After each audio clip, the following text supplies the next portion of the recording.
আল্লাহর নামে বলছি, হাদিসটি শুনলে আপনার অবশ্যই ভালো লাগবে। মুসা আলাইহি ওয়াসাল্লাম একদিন আল্লাহ তাআলাকে জিজ্ঞাসা করলেন, আমার অনুসারীদের মধ্যে সবচাইতে বড় পাপী কে? আল্লাহ তাআলা একটি নির্দিষ্ট পথের দিকে দেখিয়ে দিয়ে বললেন, এই পথ দিয়ে যে সবার আগে অতিক্রম করবে সেই হচ্ছে সবচেয়ে বড় পাপী। আল্লাহ তাআলার কথা অনুযায়ী মুসা আলাইহি ওয়াসাল্লাম বসে দেখতে লাগলেন।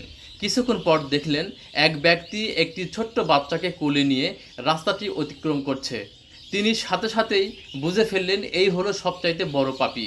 এরপর তিনি আল্লাহ তাআলাকে আরও একটি প্রশ্ন করলেন, হে আল্লাহ, আমার অনুসারীদের মধ্যে সর্বাধিক ভালো মানুষকে? আল্লাহ তাআলা উত্তরে বললেন, সন্ধ্যা হওয়ার সাথে সাথে ওই একই রাস্তা দিয়ে যে ব্যক্তি অতিক্রম করবে সেই হচ্ছে সর্বাধিক ভালো মানুষ। মুসা আলাইহি ওয়াসাল্লাম সূর্য ডুবার অনেক আগ থেকেই বসে রইলেন।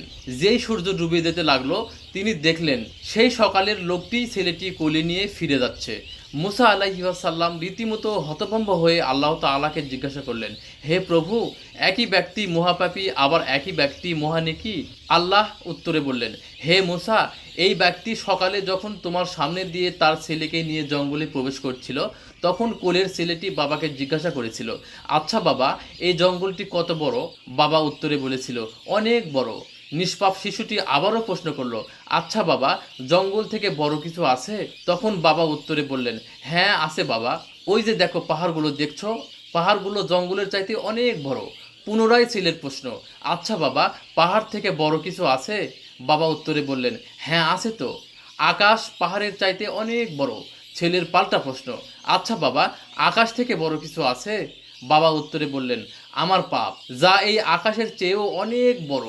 ছেলে এই উত্তর শুনে বাবাকে জিজ্ঞাসা করলো, বাবা, তোমার পাপ থেকে বড় কিছু নেই? তখন বাবা চিৎকার দিয়ে ছেলেকে জড়িয়ে ধরে কাঁদতে কাঁদতে বলল, আমার পাপ থেকে অনেক অনেক গুণ বড় আমার আল্লাহর রহমত। হে মুসা, এই ব্যক্তির পাপের অনুভূতি ও অনুশোচনা আমার এতই পছন্দ হয়েছে, সবচেয়ে পাপী ব্যক্তি থেকে তাকে আমি সবচেয়ে নেকি ব্যক্তি বানিয়ে দিয়েছি। এই হাদিসটির অন্যতম একটা শিক্ষা হলো, পৃথিবীর কেউ স্থায়ী পাপী নয়। অনেক পাপ করে ফেলেছেন, তারপরেও আল্লাহ চাইলে মুহূর্তেই আপনি একজন পবিত্র বান্দাতে পরিণত হতে পারেন। আল্লাহ তাআলা আমাদেরকে সঠিক বুঝ দান করুন। আমিন।